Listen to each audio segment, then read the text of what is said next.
prolific surgeon and a coveted member of several bodies of orthopedic associations who is dedicated to develop the career in learning and teaching the advanced technique of orthopedic surgery.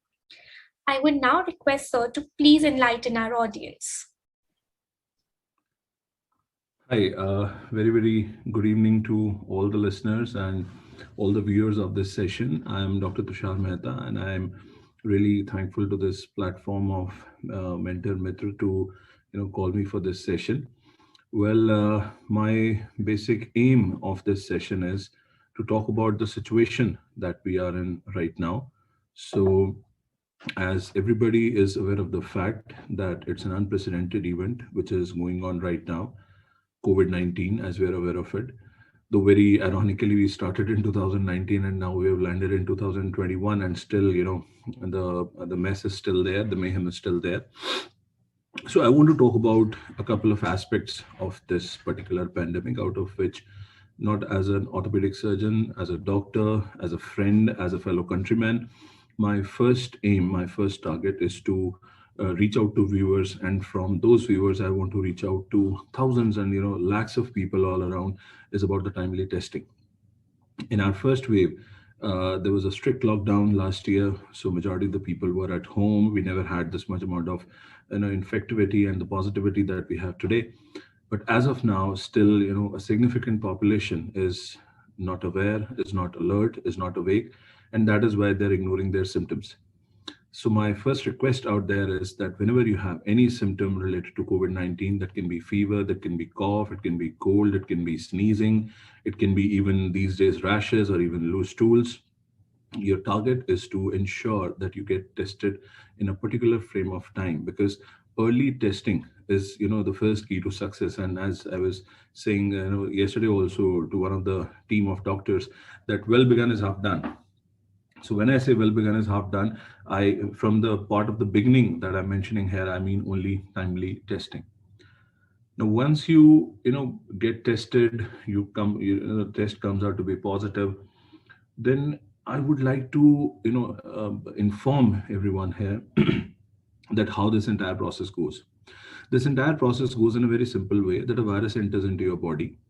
I'm telling you, standing on a platform of being a doctor, I'm telling you that the virus is not that lethal. It is infectious, it is contagious. One person, it is very easy to get transferred from one person to another person. But believe me, it is not that lethal. The only important fact is that it enters into your body, through a droplet infection. It is having a lifespan of 4 to 5 days. You are taking steam in the initial period. That's good for the clearance of the airway, but that's not going to kill the virus. So please make sure that the public is made aware that it is not going to kill the virus. No steam is going to kill the virus. The virus has its own course. It is going to enter into your body. It is going to be there for 5 to 7 days. In those 5 to 7 days, eating ivermectin or doxycycline or azithromycin or some vitamin C, vitamin D, zinc, taking steam, some kada, some other sort of honey syrup, nothing is going to help you. These are just temporary, transient, symptomatic methods that we all Indians are following for the last 1.5 years. So what is my second point here is that after a timely test, you have to go for an early intervention. Now, when I say intervention, that does not mean that we go for these intervention. We have to understand the cycle. So in 5 to 7 days, virus is going to get killed, or it is going to get, mellowed down on its own. But what happens after fifth day? What happens after fifth day is that it leaves behind an inflammatory storm where there are a lot of inflammatory markers. In layman language, the lungs get affected. Why do they get affected? Because the virus is almost gone, but lungs sense some kind of a thing in the body, due to which they go into a very rapid phase of contraction and relaxation, contraction and relaxation. You have to understand it like that. And there's a very severe inflammation that starts in the body, and it creates a kind of a storm, because of which all the blood parameters, they go bizarre. Anybody who's diabetic, the sugar levels, they go uncontrolled, and level of platelets start dropping, and there are multiple systems which are affected because of that inflammatory storm. So technically, what time do we have? What is the golden period? The golden period is first 5 days. That is why I always say that you get your test in time, and then whatever intervention has to be done, it has to be done early, and not only early, it has to be aggressive. Now, when I say aggressive, that means using certain medicines apart from those typical prescriptions which are running all around in the country, including zinc and D and C and ivermectin and all those things, using certain medicines like the one which is quite renowned these days. I mean, although AIMS protocol recently has put it down, but still it is very effective. Favipiravir. So favipiravir is an antiviral drug. Although it is a latest drug, it is a recent drug. It came only after COVID came, but still early intervention with favipiravir has got a good role. If you detect any sort of a fever which is not controllable with a routine dose of paracetamol, you can think of steroids. Early intervention with steroids is also a very good thing. So when I say early intervention, that means intervention within the first 5 days.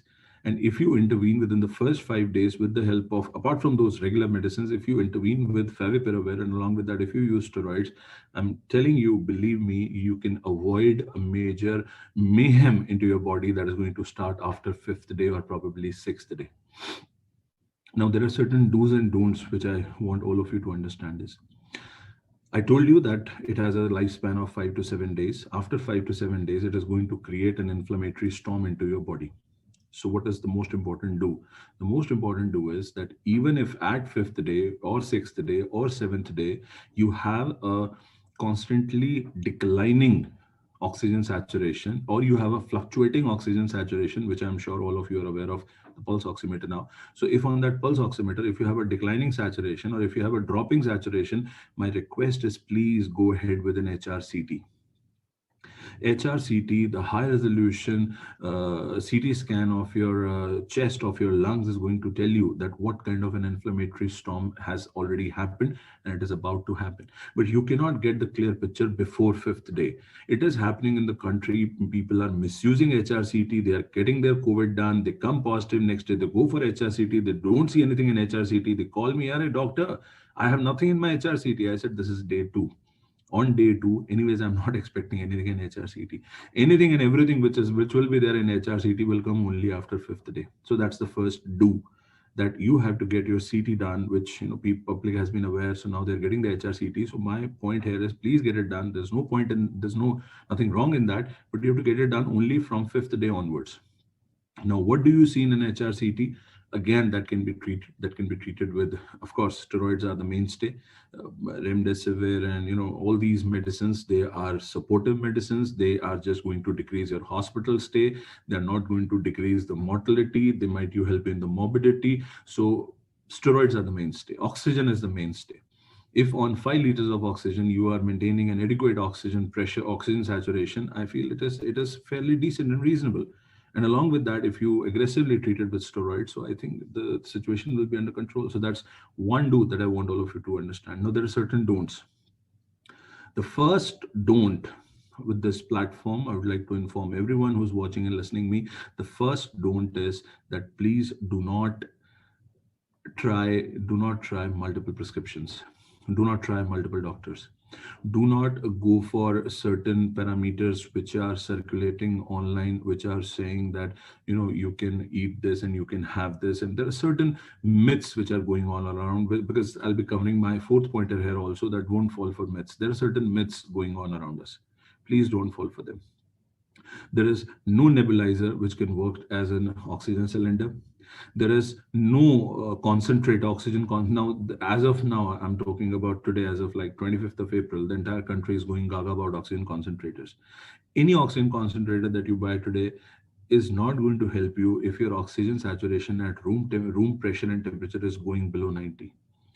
That is going to just support you for a couple of hours maybe, but that is not going to be the final treatment. People are buying it, people are hoarding it. This second wave of pandemic, I think, is probably because of errors at three components. First is definitely the system. Second is definitely the mindset of the people, that they're just hoarding things for as a precautionary measure. And the third thing is a lack of awareness.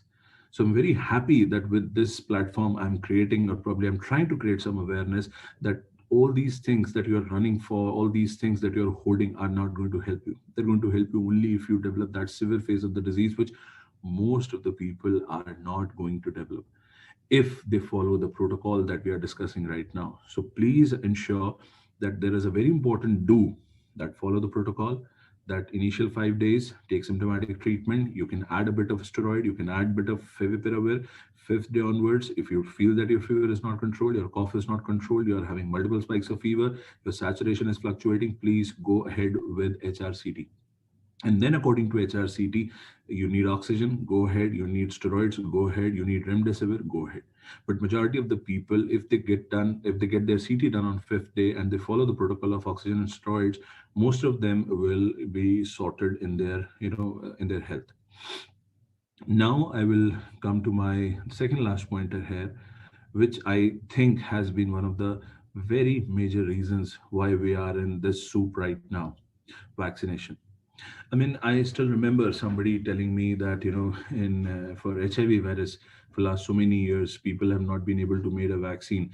And now, Dr. Tushar, that in just 1 year of this pandemic, the world is ready with a vaccine. So we don't believe the efficacy and safety of the vaccine.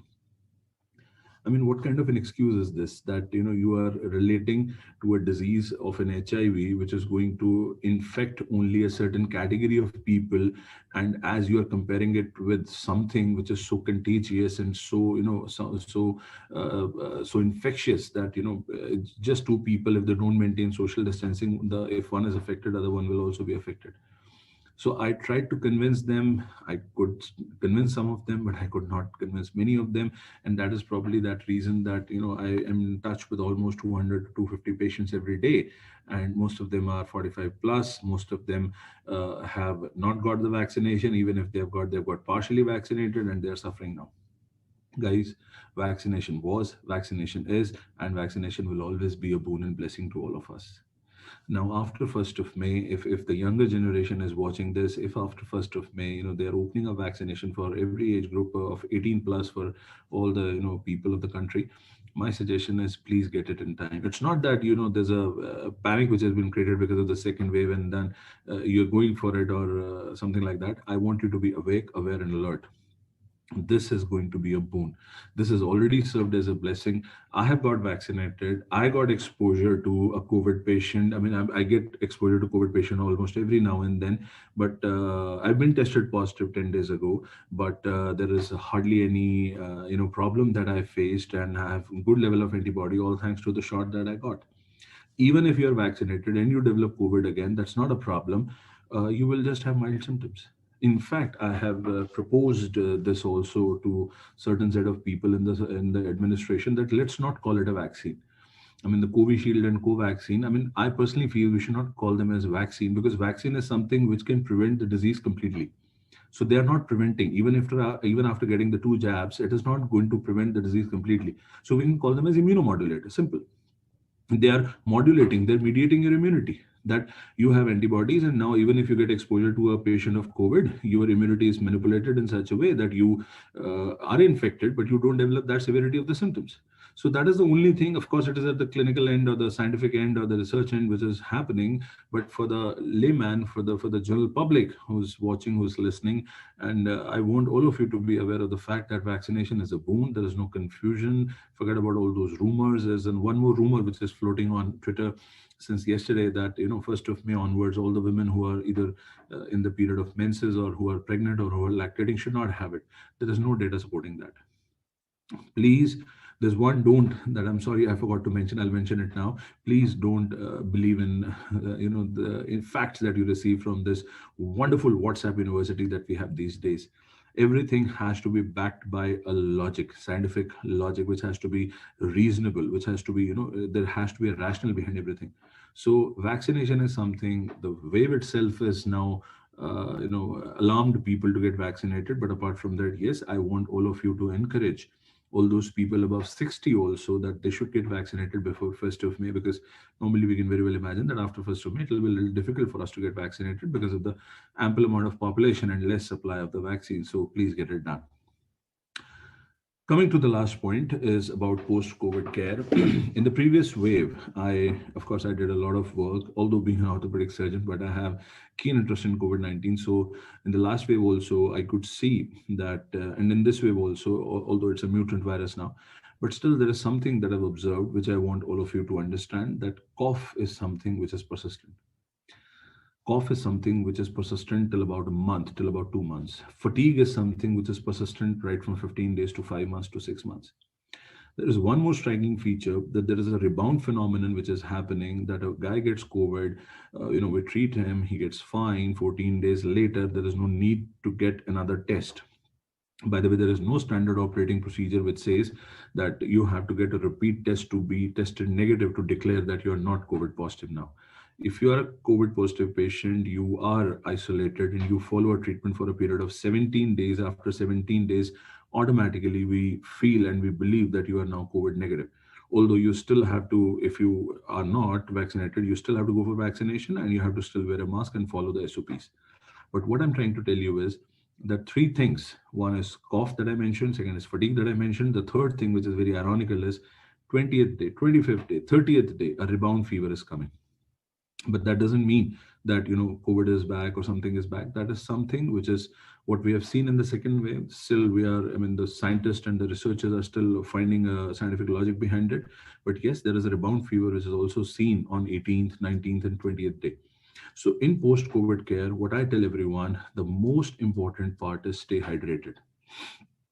Every morning, you have to ensure that you fill 3 water bottles of 1 liter each. 3 liters of water per day is the most important part of the post-COVID care, because if you remain hydrated, then you sort majority of the issues. Second thing is, you can always keep paracetamol along with you.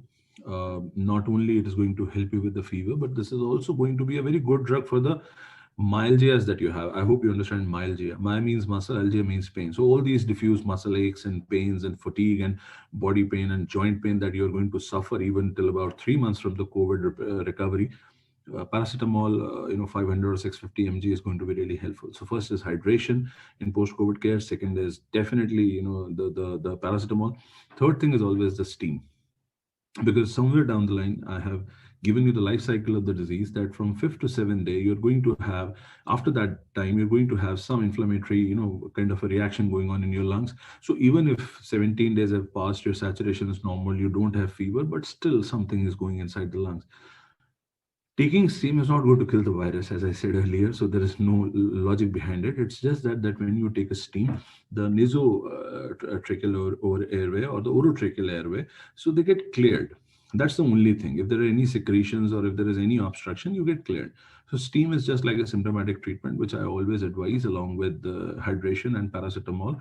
Steam is also a very important part of post-COVID care. And yes, you should resume your work as soon as possible, because what I've seen these days is that, I mean, I would say that empty mind is a devil's workshop. Majority of the people, because of the fear of the COVID, they are not going out. If they have COVID, definitely they are. I'm not saying going out means just for maybe a walk in the society that you live, or maybe just looping yourself in some work, maybe an online thing. So what I'm trying to tell you here is that Netflix and Amazon Prime and all these things and YouTube, of course they are good for maybe an hour or two in the day, but ultimately you have to indulge yourself into the online activities which are going on in and around you, and the kind of online session that we are doing today. So you should try to attend all these sessions and webinars, because not only they will keep you updated with the knowledge, but also they will indulge your time and your space of your mind into that, and you don't develop all the negativities and all the news which is circulating on WhatsApp and Twitter. I can assure you, talking to certain statisticians who are ethical, who are reasonable, who are involved in this entire COVID task force, I can tell you that they are telling me that we will be achieving a peak in probably end of May, mid-May to end of May, and by mid of June hopefully we'll be able to see a end to this second wave, and that is going to give us a little relief. So in my post-COVID care, my first aim, my first target is always to tell you all that stay hydrated, take paracetamol whenever you think it is required. The third thing is that you should take steam as and when possible. Fourth thing is, please do not leave an empty mind, because that is going to be at the devil's workshop. So indulge yourself into your passion, into a hobby, into a habit. Go back to your professional space, attend online things, do your work online. Mask is something which is always emphasized upon. we've been emphasizing upon right from day one, when this all started, that whether you are vaccinated or not, whether you take remdesivir or not, whether you are taking precautions or not, mask is the only thing which is always going to be with you as your companion. And from where I'm standing today, I can see that masks are going to be a very important part of our lives for at least another 5 to 10 years. And I think that is how it is going to be. We can't help it. So I would just summarize my points here, that an early testing, aggressive intervention in the initial phases. There are certain do's which you have to follow, which I have told you, but in certain don'ts, the first thing that I've already emphasized and I want to emphasize upon is that please trust your doctor. Trust one source rather than running for different sources and going haywire and going bizarre and following all these things which do not have any scientific backing. Please don't do that. There are many myths which are going around in and around, that this can worsen the COVID and this can benefit the COVID.